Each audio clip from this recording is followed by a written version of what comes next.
Kebawah Duli Maha Mulia Paduka Seri Baginda Sultan Haji Hassan Al-Bolkiah Muizzaddin Wad Daulah, Ibni Almarhum Sultan Haji Umar Ali Saifuddin Saadul Khairi Waddin, Sultan dan Di-Pertuan Negara Brunei Darussalam, bertitah menegaskan sambutan Hari Raya pada tahun ini eloklah disambut dengan secara sederhana sahaja, bukan besar-besaran.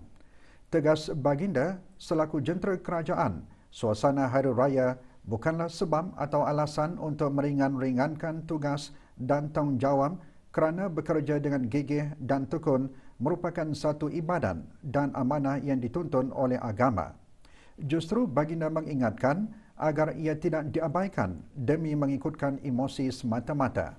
Kebawah Duli Yang Maha Mulia menegaskan demikian dalam titah perutusan sempena Hari Raya Aidilfitri tahun 1442 Hijrah bersamaan 2021 Masihi yang disiarkan ke seluruh negara melalui radio televisyen Brunei. Baginda bertitah semua umat Islam wajar mensyukuri kedatangan Syawal dengan takbir dan tahmid kerana ia adalah hadiah berharga daripada Allah Subhanahu Wa Taala kepada para hamba-Nya setelah mereka berjaya menunaikan kewajipan berpuasa. Di antara nikmat kurnia Allah kepada negara Brunei Darussalam ialah keadaan selamat sehingga mengizinkan kita untuk dapat menunaikan sembahyang sunat tarawih berjemaah dan juga bertadarus Al-Quran di masjid-masjid, surau-surau dan balai-balai ibadat pada tahun ini. Sementara pada Syawal pertama pula, kita akan berkunjung ke rumah-rumah Allah untuk menunaikan sembahyang sunat Aidilfitri. Keadaan yang mengizinkan ini sudah setentunya akan menambahkan lagi keceriaan dan kegembiraan kita menyambut Hari Raya. Dalam titah Kebawah Duli Yang Maha Mulia mengingatkan, dalam masa merayakan hari yang mulia ini, keselamatan dan kesihatan tidak boleh diabaikan, termasuk bagi para pengguna jalan raya. Baginda juga mengingatkan, garis panduan sambutan Hari Raya Aidilfitri hendaklah dipatuhi di samping garis panduan dan nasihat yang lain. Namun begitu, langkah berhati-hati masih sahaja menjadi keutamaan. Tidak terkecuali dalam suasana kita berhari raya. Garis panduan sambutan Hari Raya Aidilfitri yang dikeluarkan oleh Kementerian Kesihatan bagi tahun ini hendaklah dipatuhi sepenuhnya di samping garis panduan dan nasihat yang lain. Dalam pada itu, sangat penting untuk diingat bahawa kita tidaklah boleh mengabaikan keselamatan dan kesihatan, termasuk bagi pengguna-pengguna jalan raya dalam masa merayakan hari yang mulia ini. Langkah-langkah berwaspada dan mematuhi undang-undang adalah diperlukan. Dalam situasi pandemik masa kini, pada hemat Kebawah Duli Yang Maha Mulia, kebiasaan cara berhari raya dalam bentuk ziarah menziarahi mestilah disesuaikan demi kebaikan. Misalnya, penyesuaian itu, sambutan hari raya pada tahun ini eloklah disambut secara sederhana sahaja, bukan secara besar-besaran. Juga mustahak diingat bahawa suasana hari raya bukanlah sebab atau alasan untuk meringankan tugas dan tanggungjawab selaku jentera kerajaan. Adapun bekerja dengan gigih dan tekun adalah merupakan satu ibadat dan amanah yang dituntut oleh agama. Oleh itu, janganlah ia diabaikan kerana mengikutkan emosi semata-mata. Titah Kebawah Duli Yang Maha Mulia juga memberi peringatan tentang kebiasaan yang tidak bagus semasa Hari Raya. Baginda menegaskan kesilapan seperti ini perlu dibetulkan. sudah biasa berlaku pada setiap tahun bahawa terdapat pejabat yang kosong atau hampir kosong kerana pegawai dan kaki tangannya keluar berhari raya pada waktu bekerja. Beta mahu supaya kebiasaan yang tidak bagus ini janganlah ia berpanjangan atau sampai jadi budaya yang merugikan. Ia bukan sahaja menyalahi peraturan, bahkan juga menyalahi agama. Sebagai umat Islam, kita perlu membetulkan kesilapan seperti ini dari berpanjangan. Akhir kalam, beta dan keluarga beta dengan tulus ikhlas serta sukacita mengucapkan Selamat Hari Raya Aidil Fitri Al-Mubarak kepada semua rakyat dan penduduk di mana saja mereka berada. Semoga kita semua sama-sama beroleh petunjuk dan pemeliharaan Allah yang Maha Kaya. Kawasan Ibu Negara bergema dengan 21 das tembakan meriam sebagai tradisi menyambut kedatangan Syawal. Bahan beritanya menyusul selepas ini.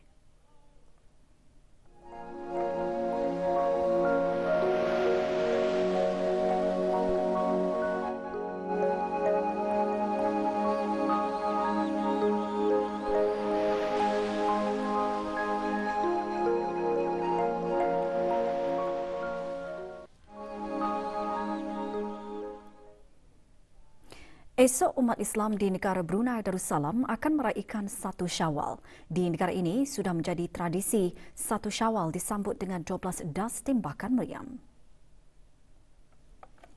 Pelepasan tembakan meriam diadakan petang tadi di Taman Haji Semuda Omar Ali Saifuddin di Ibu Negara yang melibatkan 12 anggota polis tentera Angkatan Bersenjata Diraja Brunei ABDB dan diketuai oleh Kapten Awang Haji Muhammad Ali Hassan bin Haji Japar, Pegawai Tugas Am Polis Tentera ABDB. Sembahyang sunat Hari Raya Aidilfitri akan diadakan esok 14 Mei di semua masjid, surau dan balai ibadat di seluruh negara bermula pada pukul 7.30 pagi.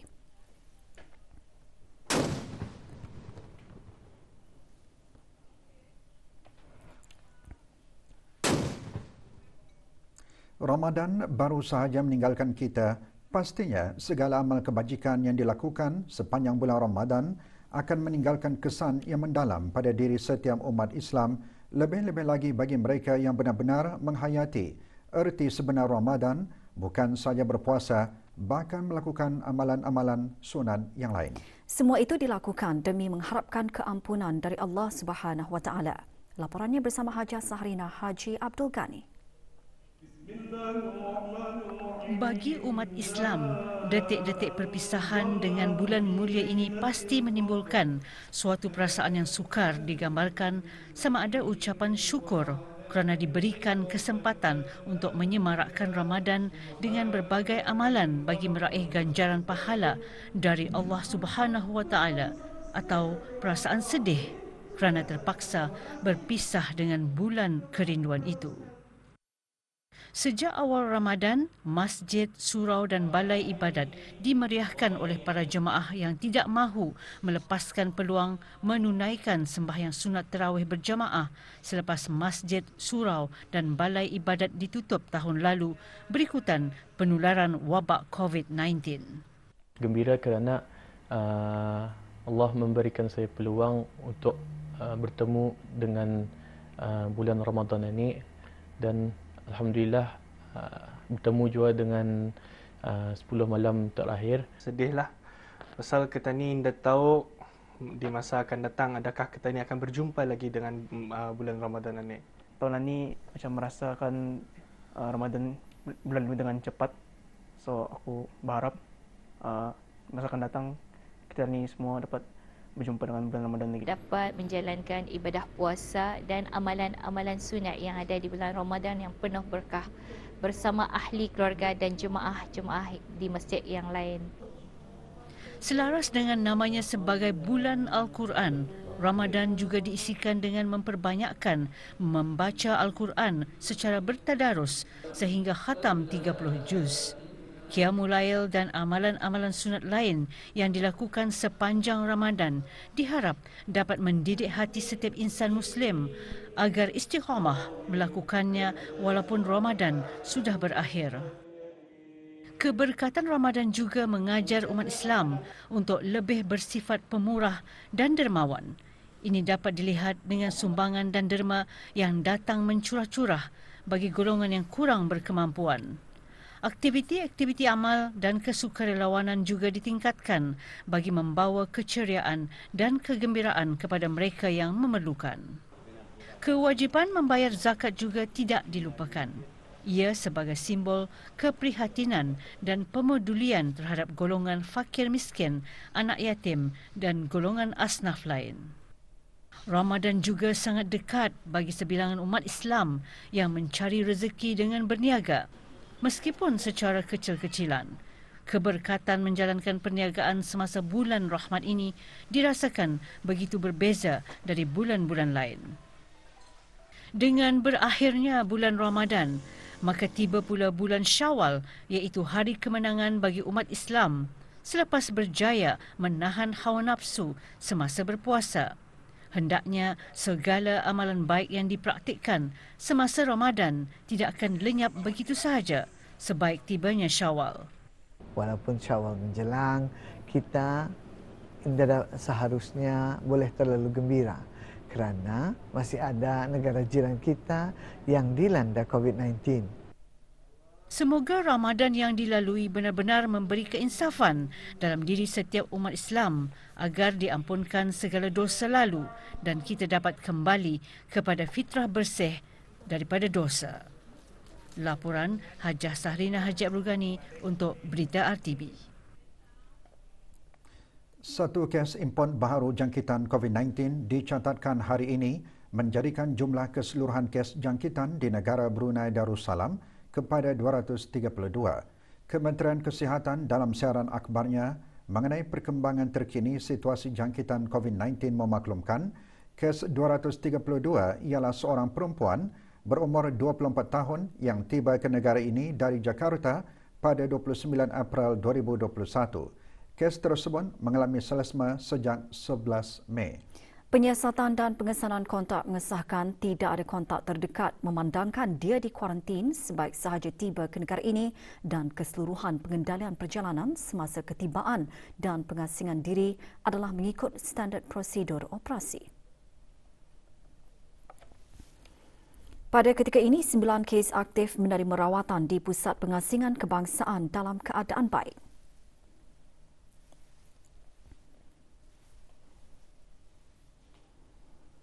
Kes terakhir jangkitan tempatan COVID-19 dilaporkan pada 6 Mei 2020, manakala jumlah kes import sejak kes jangkitan terakhir tempatan dilaporkan sebanyak 91 kes. 524 orang sedang menjalani pengasingan diri mandatri, 18,093 orang menamatkan pengasingan diri mandatri sejak Mac 2020.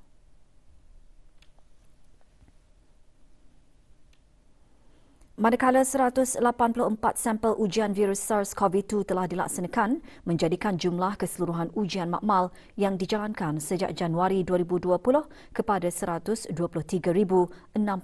ujian. Maklumat lanjut dan perkembangan terkini, layari laman sesawang Kementerian Kesihatan dan talian Kesihatan 148. Kementerian Hal Ehwal Ugama memaklumkan berdasarkan maklumat yang diterima daripada pihak Atachi Pelajaran dan Kebudayaan Kedutaan Besar Negara Brunei Darussalam di Republik Arab Mesir, setakat hari ini seramai 4 orang pelajar telah disahkan positif COVID-19. Menurut Menteri Hal Ehwal Ugama, semua pelajar yang berada di Kaherah diaturkan untuk menjalani ujian swab secara berfasa dan pengasingan diri di tempat kediaman masing-masing dan sejauh ini seramai 15 orang telah menjalani ujian swab tersebut bermula dari kes pertama yang dikesan. Yang berhormat Pihin Udana Khatim Datuk Paduka Seri Setia Ustaz Haji Awang Badaruddin bin Pengarah Datuk Paduka Haji Awang Osman menyatakan perkara itu semasa sidang media situasi pandemik COVID-19 pelajar-pelajar Brunei yang menetap di Kahira. Berikutan situasi itu, jelas Yang Berhormat, Kementerian Hal Ehwal Agama telah bekerjasama dengan Kedutaan Besar Negara Brunei Darussalam di Republik Arab Mesir dan Kementerian Kesihatan Negara Brunei Darussalam dalam memantau perkembangan kesihatan para pelajar di Republik Arab Mesir. Antara usaha yang telah dilaksanakan adalah pemantauan kesihatan secara berterusan, pelaksanaan contact tracing bagi pelajar dan tenaga kerja, pembekalan makan dan minum, dan perubatan serta keperluan-keperluan yang lain. 4 orang pelajar yang positif tersebut adalah tidak mengalami sebarang simptom dan pelajar-pelajar secara keseluruhannya adalah dalam keadaan yang baik. Pada masa yang sama, para pelajar yang berada di Kahira dan yang berada di Republik Arab Mesir amnya adalah disarankan untuk sentiasa mematuhi Standard Operating Procedure iaitu SOP yang ditetapkan dari semasa ke semasa bagi mengelakkan jangkitan pandemik COVID-19. Pelajar-pelajar juga dinasihatkan untuk sentiasa memaklumkan kondisi masing-masing setiap hari kepada pihak pengurusan Hal Ehwal Pelajar di kedutaan kita di Mesir. Para ibu bapa, penjaga dan keluarga pelajar adalah dinasihatkan untuk tidak merasa cemas dengan situasi ini. Kementerian Hal Agama akan terus bekerjasama dengan Kementerian Kesihatan, Kementerian Hal Luar Negeri dan pihak-pihak berkenaan dalam memantau situasi pandemik COVID-19 di Republik Arab Mesir yang melibatkan pelajar-pelajar kita ini khususnya, dan seterusnya mendapatkan nasihat yang bersesuaian dengan keadaan semasa. Sebarang pertanyaan untuk dikemukakan kepada pihak yang berkenaan Jabatan Pengajian Islam, bolehlah dirujuk ke bahagian sumber tenaga manusia dan biasiswa di tingkat 14 Blok 2J Jabatan Pengajian Islam atau melalui telefon 223-1064 waktu bekerja tu, atau emailnya alamatnya biasiswa@gpi.edu.bn. Dalam sidang media yang sama, Yang Berhormat Datuk Seri Setia Dr. Haji Awang Muhammad Isham bin Haji Jaafar, Menteri Kesihatan memaklumkan kementeriannya akan sentiasa memantau dari semasa ke semasa keadaan para pelajar Brunei di Kahira. Pelajar kita ni yang 4 orang itu adalah dalam keadaan yang baik. Jadi kita ni dengan attaché di sana memantau keadaan masing-masing. Jadi apa yang diterangkan di sini serba sedikit keadaan di negeri Mesir masa ini mengalami gelombang ketiga. Jadi setakat ini jangkitan di sana hampir 240,000 dan jangka kematian di sana lebih daripada 13,000. Jadi kekhawatiran itu memang ada dan tinggi, dan Tani akan sentiasa memantau keadaan ini dari semasa ke semasa.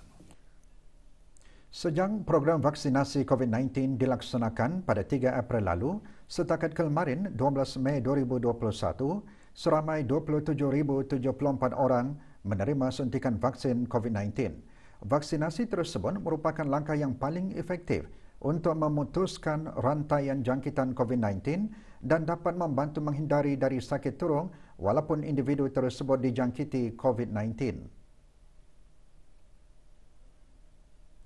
Dari jumlah tersebut, 20,146 orang dari daerah Brunei dan Muara, 2,986 orang di daerah Blain, 2,614 orang di daerah Tutong dan di daerah Temburong, seramai 1,328 orang lengkap menerima suntikan vaksin. Setakat kemarin, 21,536 orang menerima dos pertama suntikan vaksin COVID-19 dan 5,538 orang menerima dos kedua suntikan vaksin tersebut di keempat-empat daerah. Sementara itu, 4,374 orang menerima dos pertama suntikan COVID-19 AstraZeneca yang dibukakan secara sukarela kepada orang ramai sejak 6 Mei lalu. Hari ini sahaja 255 orang menerima suntikan di Stadium Tertutup Kompleks Sukan Negara Hasnal Bolkiah Brakas, 134 orang di Hospital Suri Sri Begawan Kuala Blain, 67 orang di Hospital Pengeran Muda Mahkota Pengeran Muda Haji Al-Muhtadi Bila Tutong dan 36 orang di Hospital Pengeran Isteri Haja Mariam Temborong. Slot tambahan vaksin COVID-19 AstraZeneca dibukakan kepada individu berumur 18 tahun ke atas secara sukarela. Slot tambahan adalah terhad dan hanya dibukakan sehingga 29 Mei ini. Dalam jangka masa sederhana dan panjang, semakin ramai rakyat dan penduduk menerima suntikan vaksin COVID-19, semakin tinggi tahap kekebalan penduduk terhadap penyakit tersebut. Ini dapat mengurangkan kesan COVID-19 terhadap kesihatan awam dan masyarakat.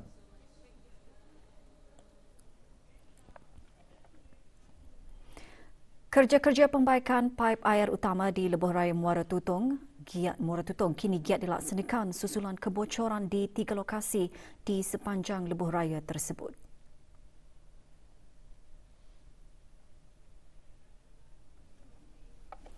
Jabatan Kerja Raya Kementerian Pembangunan dalam siaran medianya memaklumkan beberapa kawasan terjejas iaitu Rancangan Perumahan Negara RPN Meragang dan RPN Tanah Jambu, Taman Perindustrian Salam Bigar dan sekitarnya akan mengalami tekanan air rendah tiada bekalan air terutama di kawasan tinggi. Pada masa yang sama, pihak jabatan juga telah menyediakan tangki-tangki biru di kawasan terjejas. Tangki air biru telah ditempatkan di RPN Tanah Jambu iaitu kawasan Jalan Binglu Tengah, kawasan Jalan Binglu Barat. Manakala di RPN Meragang pula di Jalan Kemangsi, Taman Rekreasi RPN Meragang. Jabatan berkenaan memberi jaminan bahawa langkah telah diambil untuk menangani bekalan air rendah dan akan berusaha untuk melaksanakan pembekalan air kembali seperti biasa secepat mungkin.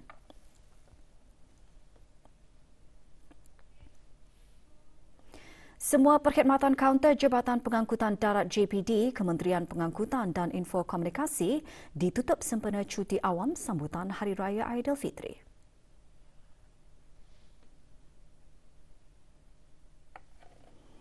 JPD dalam siaran akhbarnya memaklumkan perkhidmatan tersebut ditutup esok Jumaat 14 Mei hingga Selasa 18 Mei. Perkhidmatan kaunter Jabatan Pengangkutan Darat akan beroperasi seperti biasa pada hari Rabu 19 Mei 2021. Sementara itu, juga sempena cuti awam Hari Raya Aidilfitri, perkhidmatan kaunter di semua cawangan Jabatan Perkhidmatan Pos akan ditutup.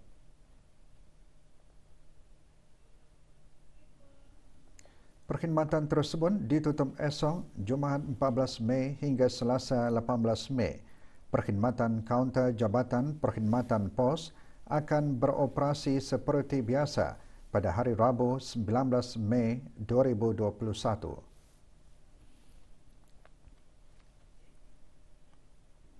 Jabatan Muzium-Muzium Kementerian Kebudayaan Belia dan Sukan turut memaklumkan muzium-muzium dan galeri-galeri pameran di bawah kawalan Jabatan Muzium-Muzium akan ditutup penuh selama 5 hari bermula esok hingga Selasa sempena sambutan Hari Raya Aidilfitri.